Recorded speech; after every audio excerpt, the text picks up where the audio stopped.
السلام علیکم ورحمۃ اللہ وبرکاتہ۔ الحمدللہ رب العالمین والصلاة والسلام علی نبینا محمد وعلی آلہ وصحبہ اجمعین، اما بعد فاعوذ باللہ من الشیطان الرجیم، بسم اللہ الرحمن الرحیم۔ لقد کان لکم فی رسول اللہ اسوۃ حسنہ۔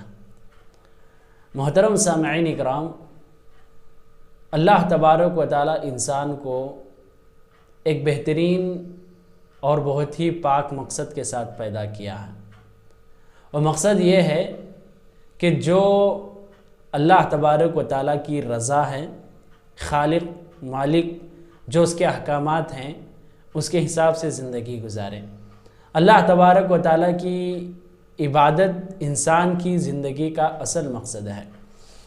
اب اللہ تبارک و تعالیٰ نے انسان کو اس کی عبادت سمجھانے کے لیے رسولوں کو بھیجا کرتا تھا، انبیاء اکرام علیہ السلام کو مبعوث کیا ہے۔ اللہ تبارک و تعالیٰ اس کے کلام کو ہم تک پہنچانے، ہم تک سمجھانے، اس پر عمل کر کے دکھانے کے لیے اللہ تبارک و تعالیٰ چند بندوں کو چن لیتا ہے، انتخاب کرتا ہے، ان کو انبیاء اور رسول کہتے ہیں۔ انبیاء علیہ السلام اور رسول، یہ پیغمبر، ہمارے لیے ضروری ہے کہ ہم ان کی عزت کریں، ان کا احترام کریں، ان کی بات کو مکمل طور پر سوچیں، سمجھیں، عمل کریں۔ رسولوں کی اتباع، اگر ہم خاص بات کریں جس امت میں ہم پیدا ہوئے، امت محمدیہ، تو محمد صلی اللہ علیہ وسلم کی اتباع ہر مسلمان کے لیے ضروری ہے۔ اب واقعی بات ہے کہ مسلمان وہی ہوگا جو لا الہ الا اللہ کے ساتھ ساتھ محمد رسول اللہ کا بھی اقرار کرے۔ اگر کوئی صرف لا الہ الا اللہ کہے اور محمد رسول اللہ صلی اللہ علیہ وسلم کا اقرار نہ کرے تو مسلمان نہیں ہے۔ یہ واضح بات ہے، یہ ہر عام انسان اور عام آدمی بھی اس بات کو سمجھ سکتا ہے۔ تو جب ہم کلمہ پڑھتے ہیں تو واقعی بات ہے کہ رسول اللہ صلی اللہ علیہ وسلم کی اتباع بھی کرنا چاہیے۔ اللہ تبارک و تعالیٰ بھی یہی کچھ کہا ہے کہ لقد کان لکم فی رسول اللہ اسوۃ حسنہ، کہ رسول اللہ صلی اللہ علیہ وسلم کی زندگی میں تمہارے لیے سب کچھ خیر بھلائی کے معاملات ہیں، تمہارے لیے ان میں اسوہ حسنہ ہے، اس وجہ سے ان کی زندگی کو اپنی زندگی میں لانے کی مکمل کوشش کریں۔ اللہ کے رسول صلی اللہ علیہ وسلم کا ہر عمل ہمارے لیے سنت ہے، حجت ہے، دلیل ہے، ہمارے لیے ایک ہدایت کا راستہ ہے۔ اللہ کے رسول صلی اللہ علیہ وسلم کی زندگی کا ہر پہلو اللہ تبارک و تعالیٰ کے مشیت کے ساتھ گزرا ہے۔ ان کی زبان سے نکلنے والا کلمہ اور ان کے جسم سے ہونے والے ہر حرکات سکنات اللہ تبارک و تعالیٰ کے رضامندی کے ساتھ ہیں۔ اس وجہ سے اگر ہم اللہ تبارک و تعالیٰ کے مخصوص بندے، خاص بندے، اور ہم اللہ تبارک و تعالیٰ کی ایک چہیتی زندگی کو دیکھنا چاہتے ہیں، جو رب جس زندگی سے راضی ہوتا ہو، ہم نبی کریم صلی اللہ علیہ وسلم کی زندگی دیکھ لیں، پڑھ لیں، سن لیں تو ہم کو سمجھ میں آ جائے گا کہ اللہ کیا کچھ انسان سے مطالبہ کرتا ہے۔ اللہ کے رسول صلی اللہ علیہ وسلم، محمد صلی اللہ علیہ وسلم کی اطاعت کرنا ہر مسلمان کے لیے ضروری ہے۔ اللہ تبارک و تعالیٰ کا حکم ہے، سورۃ النساء میں اللہ نے کہا کہ اطیعوا اللہ و اطیعوا الرسول، اللہ کی اطاعت اور رسول اللہ صلی اللہ علیہ وسلم کی بھی اطاعت کسی بھی حالت میں ہے۔ اللہ تبارک و تعالیٰ کے ایک چھوٹے سے اسلوب کو، اس کے انداز کو سمجھنے کی اور غور کرنے کی کوشش کریں۔ اللہ نے پہلے کہا اطیعوا اللہ اور دوسری جگہ کہا اطیعوا الرسول، تو اللہ کی بھی اطاعت ہو، اس کے رسول کی بھی اطاعت ہو۔ اللہ تبارک و تعالیٰ رسول صلی اللہ علیہ وسلم کے لفظ کو اپنے ساتھ جوڑتے ہوئے کہا کہ اطیعوا اللہ و رسولہ، اللہ کی اطاعت کرو، اس کے رسول کی اطاعت کرو۔ اور اس کے بعد اللہ تبارک و تعالیٰ رسول کو اتنا اچھا مقام عطا کیا کہ من یطع الرسول فقد اطاع اللہ، جس نے رسول کی اتباع کی خود بخود وہ اللہ تبارک و تعالیٰ کی اتباع ہے۔ یہ رسول اللہ صلی اللہ علیہ وسلم کی اتباع فرض اور لازم ہونے کے دلائل ہیں جو ہر مسلمان کو اس بات یاد رکھنے کی ضرورت ہے۔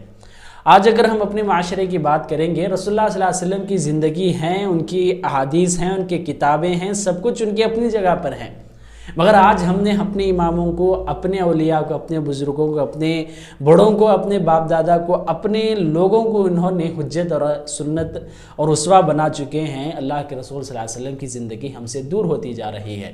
اس وجہ سے اس بات پر غور کرنے کی ضرورت ہے تاکہ ہم پھر لوٹ کر اللہ کے رسول صلی اللہ علیہ وسلم کی جو اللہ تبارک تعالیٰ کی چہیتی زندگی ہے اس زندگی کی طرف لوٹیں، ان کے پہلو کو اپنی زندگی میں لانے کی کوشش کریں۔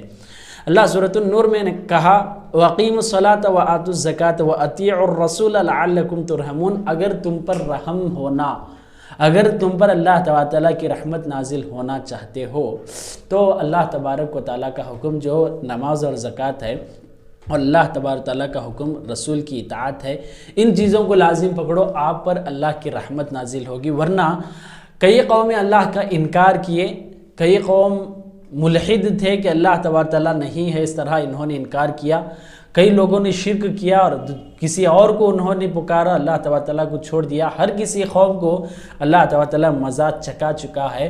جو لوگ اس کو جانتے ہیں وہ سمجھ جائیں گے، اور جو نہیں جانتے وہ اپنی ہی روش پر رہتے ہیں۔ تو اس وجہ سے غور کرنے کی اور سوچنے سمجھنے کی بات ہے کہ اللہ تبارک و تعالیٰ رسول اللہ صلی اللہ علیہ وسلم کو یا سارے انبیاء کو ایسے ہی نہیں بھیجتا، بلکہ ان کی اطاعت ہم پر ضروری ہوتی ہے جو اس کے امتی ہوا کرتے ہیں۔ اگر ہم واقعی معنوں میں اللہ سے محبت کرتے ہیں تو یہ بھی رسول اللہ صلی اللہ علیہ وسلم کی اطاعت سے ہم کو نظر آتی ہے۔ اللہ تبارک و تعالیٰ نے علی عمران میں کہا کہ قُلْ إِن كُنتُمْ تُحِبُّونَ اللَّهَ فَاتَّبِعُونِي يُحْبِبْكُمُ اللَّهُ، اگر تم واقعی معنوں میں اللہ سے محبت کرتے ہو تو میری اطاعت کرو، اللہ تم سے محبت کرے گا۔ اب ایک کھل کر میں بات کرنا چاہتا ہوں کہ ون سائیڈ لو تو ہمارے پاس ہے، ہم اللہ سے محبت کے دعوے کرتے ہیں، عاشق نبی کے دعوے تو کرتے ہیں، کیا اللہ بھی ہم سے محبت کرتا ہے؟ اگر ہماری سچی محبت ہے تو ضرور وہ بھی ہم سے محبت کریں گے، مگر یہاں پر جھوٹے دعوے ہیں، ہماری محبت سچی نہیں ہے۔ اس وجہ سے اللہ اور اس کے رسول کی محبت ہمارے لیے نہیں ہے۔ اللہ اور اس کے رسول کی محبت وہ ہے کہ ہر قدم پر، ہر حرکات پر، ہر معاملے میں، ہر لمحے میں، زندگی کے ہر موڑ پر ہم رسول اللہ صلی اللہ علیہ وسلم کی زندگی کو دیکھ کر چلیں تو ہاں واقعی طور پر یہ ٹو سائیڈ لو ہے کہ ہمارے ساتھ، ہمارے طرف سے بھی اللہ کے لیے ہے اور اس کے طرف سے بھی ہمارے لیے باقاعدہ محبت ہے۔ اور جو اپنے زندگی میں کامیاب ہونا چاہتا ہوں اس کے لیے بھی ضروری ہے کہ وہ رسول اللہ صلی اللہ علیہ وسلم کی اتباع کریں۔ اللہ نے کہا کہ وَمَن يُطِعِ اللَّهَ وَرَسُولَهُ فَقَدْ فَازَ فَوْزًا عَظِيمًا، کامیابی، اصل کامیابی، بہت بڑی کامیابی یہی ہے کہ ہم اللہ اور اس کے رسول کی اطاعت کریں۔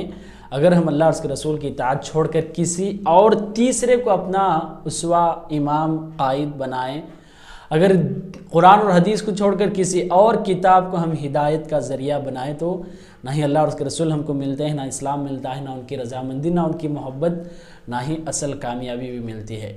تو اللہ اور اس کے رسول صلی اللہ علیہ وسلم کی اطاعت کسی بھی حالت میں ہر مسلمان کے لیے ضروری ہے۔ اگر ہم کی اطاعت کریں گے تو ہی ہمارے لیے کامیابی، اطاعت نہیں کریں گے، نافرمانی کریں گے تو ہمارے لیے جہنم ہے۔ اللہ کے رسول صلی اللہ علیہ وسلم نے یہ بھی واضح کر دیا ہے، صحابہ اکرام کو سمجھایا کہ کل امتی یدخلون الجنہ الا من ابا، کہ ہر میری امت والا جنت میں داخل ہوگا سوائے جس نے مجھے انکار کیا۔ صحابہ نے پوچھا اللہ کے رسول کیا کوئی آپ کو بھی انکار کیا تو کرے گا؟ تو اللہ کے رسول صلی اللہ علیہ وسلم نے کہا کہ ہاں، جو میری اطاعت کیا اس نے میری فرما برداری کی، جو میری اطاعت نہیں کی اسی نے تو میرا انکار کیا ہے۔ تو اللہ کے رسول صلی اللہ علیہ وسلم کے اس کلمے پر غور کریں، الا من ابا، کہ جو میرا انکار کرے۔ یہاں پر صحابہ اکرام نے تعجب کیا کہ اللہ کے رسول کا انکار، اللہ کے رسول نے اپنا انکار نہیں کہا بلکہ ان کی اطاعت کا انکار کہا ہے۔ تو واضح بات ہے کہ کئی ایسے مسلمان یہاں پر ہیں جو ہمارے درمیان ہیں، جو رسول کو مانتے ہیں، کلمہ لا الہ الا اللہ محمد الرسول اللہ پڑھتے ہیں، محمد صلی اللہ علیہ وسلم کو اللہ کے سچے نبی مانتے ہیں، مگر ان کی اطاعت نہیں کرتے۔ اس وجہ سے یہ امتی ہونے کے لیے شرط اللہ کے رسول نے یہاں پر بیان کی ہے کہ ان کی اطاعت کریں، جو اطاعت نہیں کرتا وہ جنت میں داخل نہیں ہو سکتا۔ اور اللہ کے رسول صلی اللہ علیہ وسلم نے یہی ہدایت کا ذریعہ بھی بیان کیا ہے، انی قد ترکتم فیکم ما ان اعتصمتم به فلن تضلوا ابدا، کہ میں آپ کے درمیان چند چیزیں یا دو چیزیں چھوڑ کر جا رہا ہوں، اگر تم اسے لازم پکڑو گے تو کبھی بھی گمراہ نہیں ہو سکتے۔ کوئی بھی تم کو گمراہ نہیں کر سکتا، کوئی آپ کا بال کچھ بگاڑ نہیں سکتا۔ کتاب اللہ و سنت نبی، یہی اللہ تعالیٰ کی کتاب قرآن اور رسول اللہ صلی اللہ علیہ وسلم کی سنت حدیث کو جو لازم پکڑتا ہے کبھی بھی اسے کوئی گمراہ نہیں کر سکتا۔ واضح بات ہے آج قرآن و حدیث سے مسلمان دور ہیں، اس وجہ سے جو بھی عالم جو بھی کوئی نئی بات کہتا ہے تو اسے مان لیتے ہیں۔ اگر قرآن و حدیث کا علم ہوتا تو کوئی اسے گمراہ نہیں کر سکتا۔ اللہ کے رسول صلی اللہ علیہ وسلم نے کہا کہ علیکم بسنتی و سنت الخلفاء الراشدین المہدیین، کہ تم پر میری سنت لازم ہے اور میرے صحابہ کی سنت لازم ہے، اسے لازم پکڑو، تمہارے لیے یہی ہدایت ہے۔ اللہ تعالیٰ نے بھی یہی کچھ قرآن میں بھی کہا تھا۔ اور اللہ کے رسول صلی اللہ علیہ وسلم کی جو سنت کا انکار کرتا ہے، جو رسول کی اطاعت کا انکار کرتا ہے، اس امت سے اس کا کچھ تعلق نہیں ہے۔ جو اہل القرآن ہیں، جو صرف قرآن کو مانتے ہیں حدیث کو نہیں مانتے، وہ بھی اس امت سے نہیں ہیں۔ اس وجہ سے کہ اللہ کے رسول نے واضح طور پر بیان کر دیا ہے، من رغب عن سنتی فلیس منی، جو میری سنت کا انکار کرے وہ مجھ میں سے یا میری امت میں سے نہیں ہے۔ تو اس وجہ سے اللہ کے رسول صلی اللہ علیہ وسلم کی بات، ان کا حکم، ان کی سنت، ان کا قول ہمارے سامنے آ جاتا ہے، ہمارے کانوں تک پڑ جاتا ہے۔ جب ہم اسے سمجھ جاتے ہیں تو ضروری ہے ہم اس کی اتباع کریں۔ اگر ہم ان کی اتباع نہیں کریں گے تو ہمارے لیے صرف اور صرف تباہی، نقصان، خسارہ ہی ہے۔ اس بات کو سمجھیں اور اللہ کے رسول صلی اللہ علیہ وسلم کی اطاعت سچی اور صحیح معنوں میں کرنے کی کوشش کریں۔ اللہ سے دعا ہے کہ اللہ تبارک تعالی ہم سب کو اللہ اور اس کے رسول کی اطاعت کرنے کی توفیق دے، آمین۔ والسلام علیکم ورحمۃ اللہ وبرکاتہ۔